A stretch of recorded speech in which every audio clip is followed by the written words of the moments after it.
All right, my friends, this is pretty interesting. We're going to talk about Oliver Tree. Now, he died about 6 days ago, I think, at this point, or was it? I think it was approximately that. On the 14th.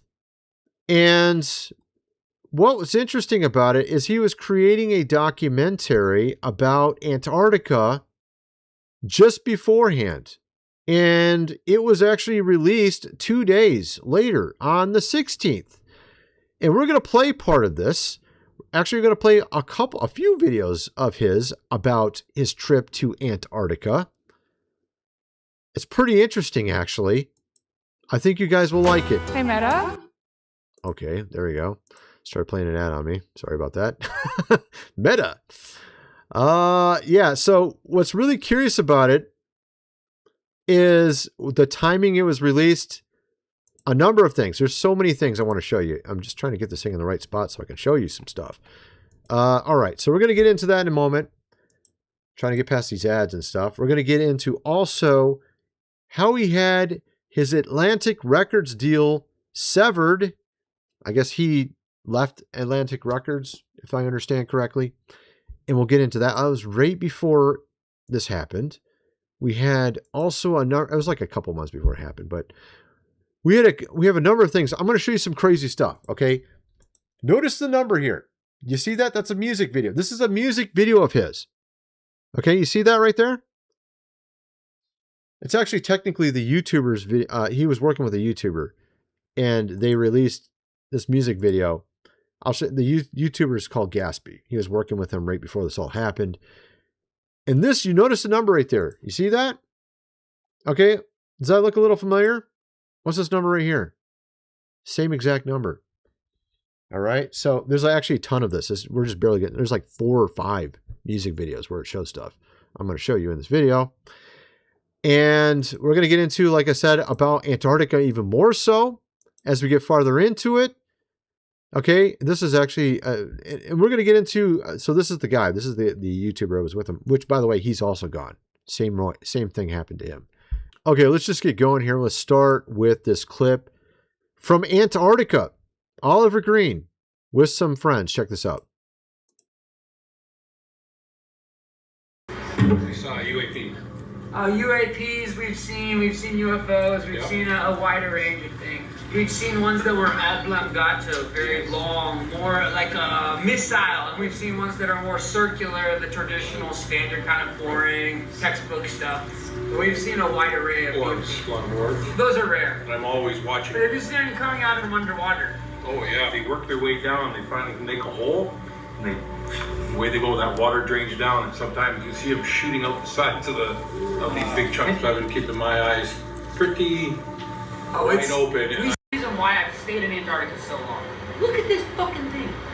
I'm giving an interview about alien bases, and one shows up right behind me. This is a daily thing here. This is something that has kept me in Antarctica because I want to know more. And without the proper military support, I can't go deeper into this because... It's interesting. Okay, so he's probably referring to kind of back in the 1950s with Operation High Jump, Admiral Byrd, where the military actually went to Antarctica to research it, right? And he, of course, is saying that he believes there's bases there. And he believes that he saw some stuff while he was there. Okay. And he put this out. He didn't put it out. It was actually his team. 2 days after he was gone, of course. Oliver Tree album release party. Here we are. Plus Antarctica documentary. Love you madly, hate you badly. This is put out on Earthbound Man's channel. You can check it out on YouTube. All right, so we're going to get into, like I said, a ton. Let's just get going here a little bit more. Oliver Tree's last video on the internet is currently resurfacing, and he revealed that he feels like, well, let's just play it, okay? Let's just play this real quick. It has to do with his deal with Atlantic Records, I believe. Check this out. I just got word that my album is no longer coming out. Love You Madly, Hate You Badly is officially canceled, and I'm parting ways with Atlantic Records. Behind the scenes has been nothing short of a nightmare. I have no marketing budgets for music videos, no digital ad spend. Nobody really cares in the building, it seems like. I made a lot of money for Atlantic Records, and they don't seem to remember that. I have gotten no support. They forgot to ingest multiple songs into the system, which means the songs didn't come out. I had a Valentine's Day breakout song that didn't even get released because someone forgot to put it in. So they actually... He was talking about this album that we just were referring to here, okay? In this video, it was this party for Love You Madly, Hate You Badly. So what ended up happening is Atlantic Records was keeping all of his music. They weren't releasing certain songs. Now, I've seen that with... Now, they say it was a mistake. Atlantic Records claims it was a mistake not releasing all his music, okay? But this isn't the first time I've heard stuff like that, okay? I've been in the industry where, not music, but other things like software. I used to make software, okay, and put it in chain stores. And if you get in with a big company and they don't like your product, you know, maybe at first they like it, they make a deal with you, they'll shelf it, okay? Or perhaps they just get you in a contract so then you can't release it, okay? So that does happen. That stuff does happen. Now, they claim it was an accident. We forgot to release a song. Okay. I guess it's possible, right? But perhaps maybe not. Perhaps they didn't want him to release stuff. They were purposely making a contract with him so they could control it, shelf it. You see what I mean? That can actually happen as well. It can theoretically happen. I'm not saying that's what happened here. We don't know what happened. So he ended up eventually making a deal with them, Atlantic Records, and they gave him his music back so that he could market it himself. But then before he could even release it, because he was going to release it on June 16th, 2026, I believe. That's when this was released. Literally, this is the day it was released, which I thought that was also a little bit curious because this was released on June 16th, 2026, which is 6/16/26, right? Might notice a little number pattern there. Yeah. So that's when apparently they released it afterwards, 2 days after he was gone, which is kind of strange, I think a little bit. And of course, it was in April that they parted ways from each other. I think it was April 1st. Yeah. Love You Madly, Hate You Badly in an Instagram photo on April 1st. He officially announced he split from Atlantic Records on April 1st. So some people were wondering if he was just playing a prank. But this time it wasn't a prank. Because he apparently did pranks before. Where he kind of disappeared from society for a while and then came back later, right? So, like I said, we're going to get into some of these crazy symbols and symbolic stuff in some of these music videos, which clearly show you something's going on. Then we're going to get more into this Antarctica stuff, which is really crazy. We're going to get into that more because we got a number of interviews from him and much more. First of all, I got to mention we got a video game opportunity. We're developing a game called Noah VR or Apocryphon Genesis, $400 to get a seat with others. 700 seats available for those who want to invest in the game. 33% of the profits are set aside for those that get involved. Go check it out. Link is in the description. We've been working on it for a while. Also, look at this. The Lost Ways, how your great-great-grandfather lived without electricity, how to build a cellar, do things around the house as they did in the old days. Hundreds of pages. So you're going to definitely need that before the power goes out for an extended period of time. $37. Get the printed version. Of course, also check out Food Supply, 25-year shelf life, link below as well. Tons of different options. They got other things as well. Water filtration, solar power.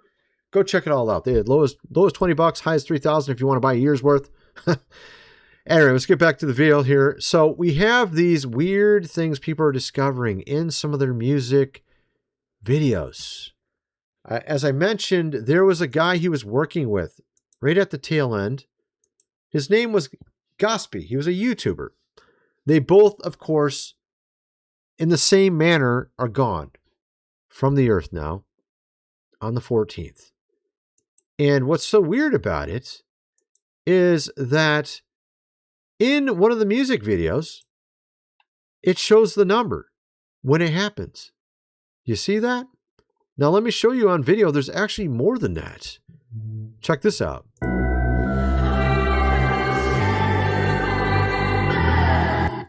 You see the number there? It showed the number right there on the screen. Same exact video. All right. Check this out. Here's another one.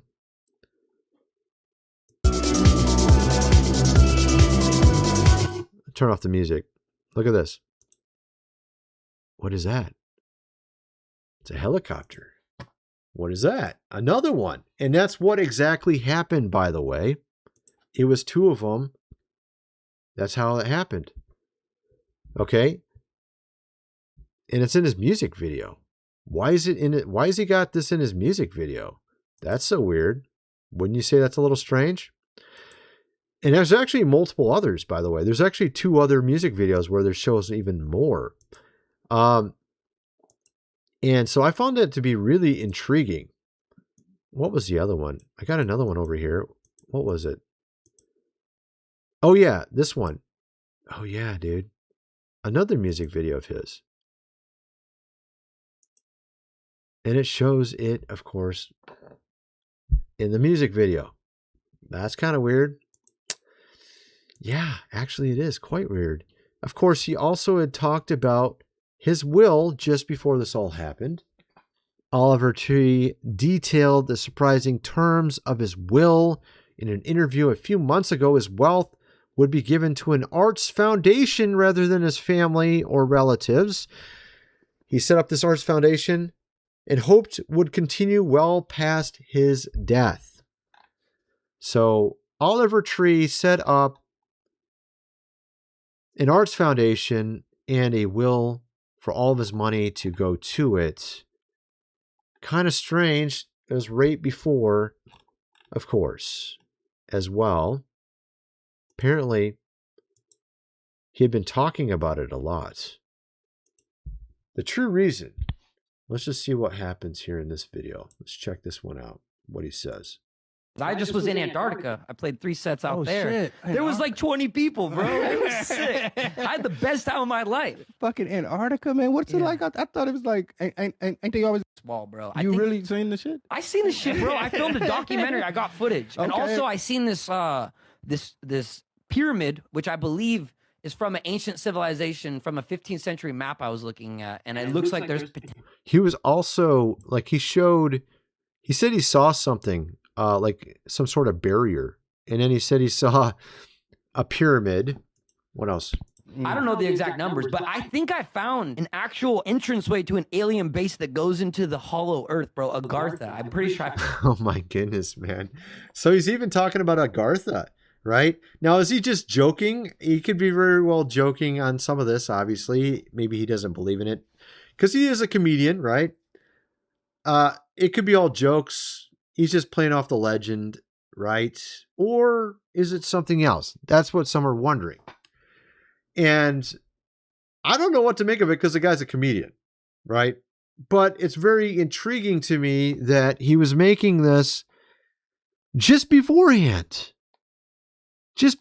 considering what we talked about 2 months ago. What did we talk about? Oh, that's right. A bunch of other people talking about UFOs and aliens, and all of a sudden they're, gone. Remember that whole thing?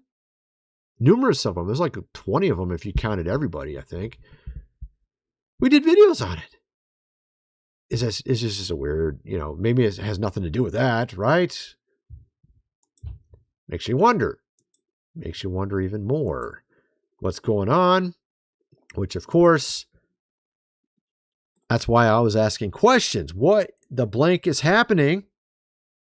He was making an Antarctica documentary. Now, of course, some are saying I thought he spent 300 days there. He didn't. They were saying that he spent 300 days there, but actually in reality, I think he was there for a week. Okay. And so it's very curious. If he spent a week there with these other researchers, he was also talking like, why is he looking at his will? Why is he doing all this stuff? And so it makes you really wonder. If you look into sort of the history of Antarctica, you had Operation High Jump, which was via Admiral Richard E. Byrd, led an expedition to Antarctica for the first time in U.S. history, 1947. I thought it was in the 50s. Apparently it was in 47. The mission was paraded as an exploratory venture to map out Antarctica and establish a presence on the icy continent. I got a clip, a very famous clip. This is from the 50s. This is from 54. Admiral Richard E. Byrd being interviewed about his Antarctica expedition. Check this out. Admiral Byrd, you've been to both the North Pole and the South Pole. Is there any unexplored land left on this Earth that might appeal to adventurous young Americans? Yes, there is. And not up around the North Pole, because it's getting crowded up there now, because they find out it's really usable, not only to live in, but militarily. But strangely enough, there's left in the world today an area as big as the United States that's never been seen by a human being. And that's beyond the pole on the other side of the South Pole from Middle America. He's talking about Antarctica, saying it's the size of the United States that has not been explored. And of course, there's all these tales about his trip to Antarctica, these legends. And, you know, it's hard to track down where they get these from. I saw I think it was a Spanish newspaper talking, where he supposedly was interviewed by someone in this newspaper, and he's talking about things like this. Was there something strange in Antarctica? UFOs, things of that nature. And of course, there were anomalies mentioned in some of these things that I read. People are talking about there being some sort of area that was warm, and that there was actually green wildlife in Antarctica. I'm like, really? That sounds pretty crazy, but actually there is some thermal vents in Antarctica that a lot of people are not aware of, because he talked about seeing vegetation allegedly. And I remember seeing this clip from, or I think approximately 1980, might be 1970s. I'm not quite sure. It's kind of old. It's from TNT. Remember back in the old days on TV, they would have some shows like this. I think it was in the 70s and 80s. And here they found a spot in Antarctica where it was, and this is not small. You're going to see how big this is in a second here. It looks small because of the weird, just how Antarctica is, right? You just think, oh, it looks like a little puddle or something, right? No, it's not a puddle. Okay. These are like lakes, and you're going to see it's an extremely large lake. You see how large it is when you get down a little bit closer? That's a lake. That's green grass, shrubbery. I don't know what's all there. Maybe even trees. It's kind of hard to tell because it's a very low resolution back then. I don't know. What did they have, like 480p on the TV back then? I don't even know what it was. And of course, this has obviously been, you know, put through a number of software programs that probably made worse by the time we watch it or look at it. But lakes, greenery, massive areas of thermal vents, thermal, temperature from inside the earth coming forth, kind of like you see in Yellowstone with like Old Faithful and stuff like that. Apparently in Antarctica, massive areas like this in some places could even have trees. I don't know. It sounds like the temperatures are really, really like you and I could live there even, right? In the middle of like nowhere. You got ice all around you, right? So it's kind of weird. It's kind of weird, but I thought it was amazing to find that documentary because he supposedly he talked about stuff like this. And he talked about more than this too, by the way, allegedly, in his journals, allegedly, right? I'm not saying it's true or not. Legends of going inside, of course, the earth, right? And seeing stuff there. We don't know if that, obviously that could be just all legends, right? But it is interesting. And it maybe perhaps Oliver Tree found more than we realized. Or perhaps he didn't understand what was next. Well, maybe he did. I mean, he did create a will, right? We do see these numbers, of course, in his music videos. It makes you kind of wonder a little bit. And in the YouTuber, was it Gaspy? Is that his name again? I can't remember his name. I think it was Gaspy. Where is it at? Yeah, Gaspy. Yeah. Argentinian YouTuber. So I'm actually going to do a little bit more research on this. I'm kind of wondering what some of you guys think. Let me know in the comment section below. And thanks for watching.